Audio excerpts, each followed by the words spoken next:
കേന്ദ്ര സർക്കാർ സ്വാതന്ത്ര്യത്തിനു മുന്നേ ഭാരതത്തിൻ്റെ ദേശീയ ഗീതമായി അന്നത്തെ സ്വാതന്ത്ര്യ സമര ഭടന്മാർ ആക്രോശത്തോടെ ചൊല്ലിക്കൊണ്ടിരുന്ന ദേശീയ ഗീതം ബ്രിട്ടീഷുകാരുടെ ചെവികളിൽ ഒരു ആക്രമ ശൂലമായി കുത്തിത്തറച്ച ആ വാചകങ്ങൾ, ആ വെറുപ്പിൻ്റെ ശബ്ദം കേട്ട് ഗതി കെട്ട ബ്രിട്ടീഷ് നേതൃത്വം ആ കാലഘട്ടത്തിൽ തന്നെ നിരോധിച്ച ആ ദേശീയ ഗീതം അന്നത്തെ നാഷണൽ പാർട്ടിയായ കോൺഗ്രസ് അതിൻ്റെ ഉച്ചത്തിൽ തന്നെ ഭാരതത്തിൽ ചൊല്ലിക്കൊണ്ടിരുന്നു.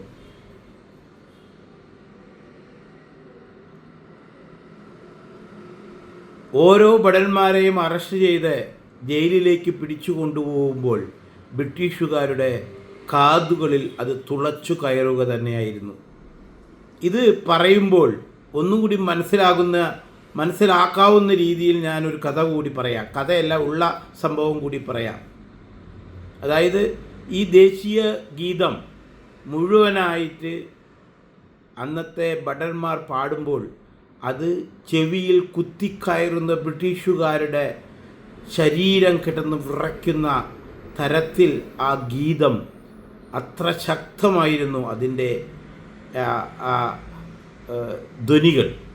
അതുപോലെ തന്നെയായിരുന്നു നമ്മൾ 1914 അതായത് 15 സമയത്ത് 1915 സമയത്ത് കേരളത്തിലെ സുപ്രീം കോടതി ഒരു വിധി തന്നു ശബരിമലയിൽ സ്ത്രീ പ്രവേശനവുമായിട്ട്. അതെല്ലാവരും ഓർത്തിരിക്കും. ജനങ്ങളുടെ വിശ്വാസത്തിന് ഒപ്പം സാധാരണ ഭരണകർത്താക്കൾ നിൽക്കുക പതിവാണ്. അല്ലാതെ മറ്റൊരു ഉത്തരവിൻ്റെ പിന്നാലെ പോകുന്ന സ്വാഭാവികത എപ്പോഴും ഉണ്ടാവാറില്ല. ജനങ്ങൾക്കൊപ്പം നിൽക്കുക എന്നതായിരുന്നു എന്നും ഇവിടെ ഉണ്ടായിട്ടുള്ളത്. അപ്പോൾ ശബരിമലയിൽ ഈ സ്ത്രീ പ്രവേശനവുമായിട്ടുള്ള വിഷയത്തിൽ അത് അപ്പീൽ പോയി, അതിന് എന്തെങ്കിലും ഇപ്പോഴായി വീണ്ടും അത് അപ്പീലൊക്കെ പോയിട്ട് ഇപ്പോൾ അത് കേസ് അവിടെ നടക്കുകയാണ്. പക്ഷേ അന്ന് അതിനൊന്നും നിൽക്കാതെ അന്നിവിടെ ഭരിച്ചിരുന്ന LDF സർക്കാർ പെട്ടെന്ന് തന്നെ സ്ത്രീകളെ പിടിച്ചു കൊണ്ടുവന്ന് ശബരിമലയിൽ കയറ്റാൻ നോക്കുന്ന ഒരു സാഹചര്യം ഇവിടെ സംജാതമായത് നമ്മളൊക്കെ കണ്ടതാണ്. അതിനോട് അനുബന്ധിച്ച് നിലയ്ക്കലിലും പമ്പയിലും ശബരിമലയിലുമൊക്കെ വളരെ ശക്തമായ ഭക്തരുടെ ഒരു സമരം തന്നെ നമ്മൾ കണ്ടു. ആ സമരത്തിൽ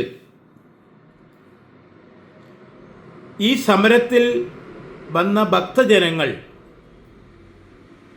ആകെ വായയിൽ നിന്ന് ഉരുവിടുന്നത് സ്വാമി ശരണമായിരുന്നു. അയ്യപ്പ സ്വാമിയെ വിളിച്ചുകൊണ്ടുള്ള ശരണം വിളികൾ മാത്രമായിരുന്നു അവരുടെ വചനങ്ങൾ ആ വായയിൽ നിന്ന് വന്നിരുന്നത്. വേറെ ഒന്നും അവർ പറഞ്ഞിട്ടില്ല. സർക്കാരിനെ കുറ്റം പറഞ്ഞിട്ടില്ല, കോടതിയെ കുറ്റം പറഞ്ഞിട്ടില്ല.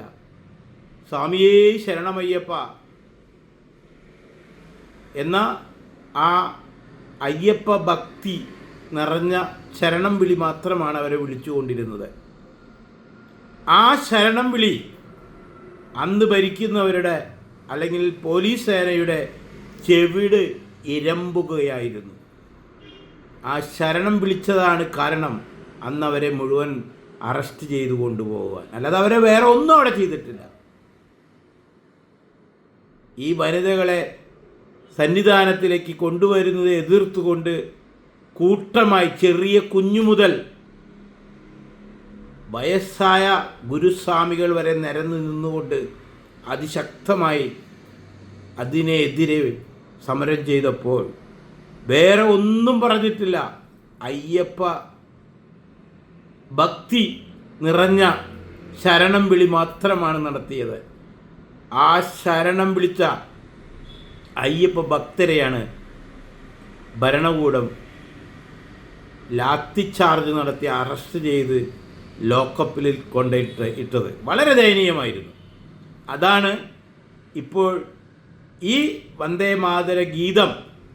അപ്പോൾ ഇവിടെ ഒരു ചെറിയ സംഭവത്തിന് ഉണ്ടായ ഒരു സാഹചര്യം ഈ നൂറ്റാണ്ടിൽ എല്ലാവരും കണ്ടതാണ്. അപ്പോൾ ഒന്ന് ഓർത്തു നോക്കിയേ, വന്ദേ മാതര ഗീതം അന്ന് ഇന്ത്യയുടെ സ്വാതന്ത്ര്യവുമായി ബന്ധപ്പെട്ട് ഇവിടെയുള്ള ഓരോരുത്തരും, അവിടെ ജാതി ഉണ്ടായിരുന്നില്ല, മുസൽമാനും ഹിന്ദുവും ക്രിസ്ത്യാനിയും ഈ വന്ദേ മാതര ഗീതം ഒന്നും ചിന്തിക്കാതെ അതിലെ എല്ലാ വരികളും ഒന്നിച്ചു പാടി നടന്നു ഭാരതമൊട്ടാകെ. അന്ന് ഒരു വിവേചനവും ആർക്കും തോന്നിയില്ല, ഒരു തരം മതചിന്തയും ആർക്കും തോന്നിയില്ല. പിന്നെ ആർക്കാണ് ആ വന്ദേ മാതര ഗീതത്തിൻ്റെ ഉള്ളിൽ മതം കയറി വന്നത്? അതാണ് ഇവിടുത്തെ ചോദ്യം. ആ മതം അതിൽ കൂടി കുത്തി ഒലിച്ചത് ആർക്കാണ്? അതാണ് ഇവിടുത്തെ ജനത മനസ്സിലാക്കേണ്ടത്. അവിടുന്ന് തൊട്ട് ഓരോ സന്ദർഭങ്ങളിലും ഭാരതത്തിൻ്റെ വളർച്ചയിൽ മതം കയറി വന്നു. മതത്തിൻ്റെ പേരിൽ, മതത്തിൻ്റെ വോട്ട് പിടിക്കാനായി ഒരു നാഷണൽ പാർട്ടി തകർന്ന് തരിപ്പണമായി. ഇപ്പോൾ ഈ വന്ദേ മാതരത്തിൻ്റെ വിഷയത്തിൽ, അതായത് കേന്ദ്ര സർക്കാർ മനസ്സിലാക്കിയിട്ട് തന്നെ ഇതിൻ്റെ നിയമപരമായ ഒരു നീക്കം തന്നെ കൊണ്ടുവന്നു. പാർലമെൻറ്റിലും രാജ്യസഭയിലും പാസാക്കി വന്ദേ മാതരം സ്വാതന്ത്ര്യ സമര ദിനത്തെ എല്ലാ സ്ഥലങ്ങളിലും, എല്ലാ സർക്കാർ സ്ഥാപനങ്ങളിലും മുഴുവനായി ആലപിക്കണം എന്ന നിയമപരമായി പാസാക്കി പ്രസിഡന്റ് ഒപ്പുവെച്ചു. ഒരു സംസ്ഥാനത്തിനും അതിനെ എതിര് പറയാൻ സാധിക്കില്ല. അത് പാടാതിരിക്കാൻ വേണമെങ്കിൽ പാടി കളിയാക്കാൻ പറ്റില്ല. അത് നിയമമറിയുന്ന ഓരോ വ്യക്തിക്കും അറിയാം. അത്തരത്തിൽ വരും ദിനങ്ങളിൽ ഇവിടെ മതത്തിൻ്റെ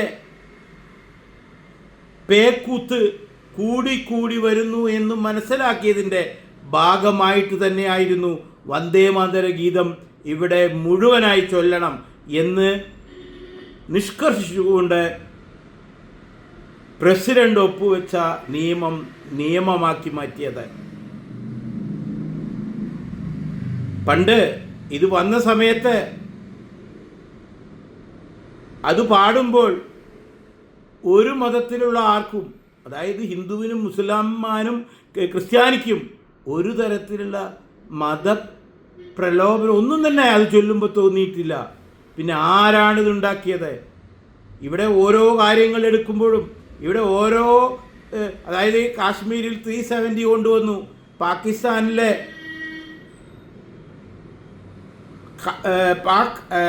പാക് അധീന കാശ്മീരാക്കി മുറിച്ചു കൊടുത്തു, ഇന്ത്യയുടെ ഒരു പ്രധാന ഭാഗം മുറിച്ച് പാകിസ്ഥാനാക്കി കൊടുത്തു. വന്ദേ മാതര ഗീതം പാടരുത് മുഴുവനായിട്ടെന്ന് ഓർഡർ ഇറക്കി. ഇതൊക്കെ ആർക്കു വേണ്ടി ചെയ്തു കൊടുത്തു? എന്നിട്ടിവിടെ എന്തുണ്ടായി? വീണ്ടും വീണ്ടും ഇപ്പോഴും രാജ്യത്തെ മുറിക്കണമെന്ന സിദ്ധാന്തവുമായി ഈ പാർട്ടിയുടെ, ഈ നാഷണൽ പാർട്ടിയുടെ ശരീരത്തിൽ ഇങ്ങനെ പിണഞ്ഞു കിടക്കുകയാണ് ഈ വിഷലിഖിതമായ ആ വടം. ആ വടം ആ പാർട്ടിയെ മുറുക്കിക്കളഞ്ഞ് ആ പാർട്ടി തന്നെ ഇല്ലാതാക്കുന്നത് വരെ അത് പ്രവർത്തിച്ചു കൊണ്ടിരിക്കും. അത് ആ പാർട്ടിക്ക് ഇനിയും മനസ്സിലായിട്ടില്ല. ഇപ്പോൾ നോക്കൂ, ആ പാർട്ടിയുടെ ആസ്ഥാനമായ AICCയിൽ വന്ദേ മാതര ഗീതം പാടുന്നു. വന്ദേ മാതര ഗീതം പാടിയില്ലെങ്കിൽ വലിയ കുഴപ്പമില്ല, ആലാപിച്ചില്ലെങ്കിൽ ഒരു കുഴപ്പമില്ല. പക്ഷെ ഇവിടെ എന്താ ഉണ്ടായത്? ആസ്ഥാനത്തെ വന്ദേ മാതര ഗീതം പാടാൻ തുടങ്ങുന്നു. പാടുന്നതിൻ്റെ ഇടയിൽ അത് കളിയാക്കുന്ന രൂപത്തിൽ, അതിനെ മോശമാക്കുന്ന രീതിയിൽ പ്രവർത്തിക്കുന്നു. ആരാണ് പ്രവർത്തിക്കുന്നത്? അതൊരു വിദേശ വനിത, ഇവിടുത്തെ സിറ്റിസൺ വാങ്ങി ഇവിടെ വന്ന് താമസിക്കുന്ന ഒരു വനിത. നിസ്സാര കുറ്റമല്ല ചെയ്തിരിക്കുന്നത്. ഇതിന് കിട്ടുന്ന ശിക്ഷ എന്താണെന്ന് നമുക്ക് കാത്തിരുന്ന് കാണാം. എന്തായാലും കേസ് സുപ്രീം കോടതിയിൽ വിസ്തരിക്കാൻ എത്തുമെന്നതിന് യാതൊരു സംശയവും വേണ്ട. ഇന്നത്തെ ശിക്ഷ അനുസരിച്ച് ചുരുങ്ങിയത് 3 കൊല്ലം ജയിലിൽ കിടക്കേണ്ട ഒരു ശിക്ഷ ഇതിന് കിട്ടുമെന്നത് ഉറപ്പാണ് എന്നാണ് മനസ്സിലാക്കുന്നത്.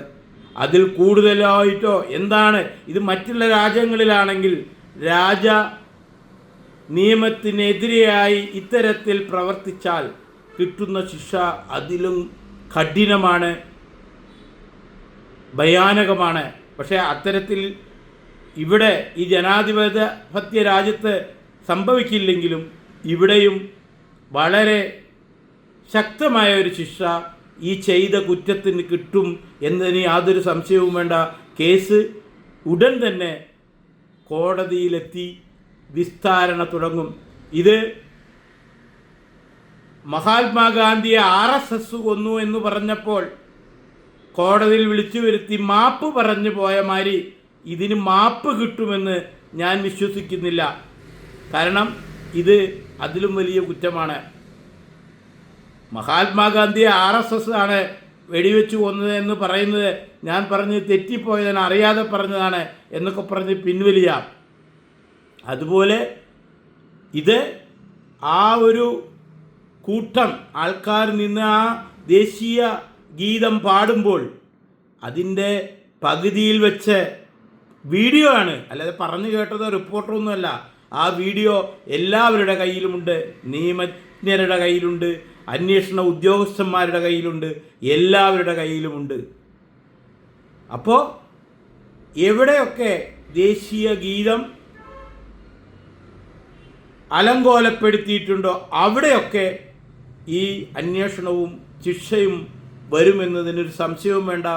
കൂട്ടത്തിൽ പറയുന്നു, RSS ആണ് മഹാത്മാഗാന്ധിയെ വധിച്ചതെന്ന് പറയുന്നവരുടെ വീഡിയോകളും കൂടുതൽ ശേഖരിക്കുക. അതും വരും ദിനങ്ങളിൽ കൂടുതൽ ഉപകരിക്കും എന്നതിന് യാതൊരു സംശയവും വേണ്ട.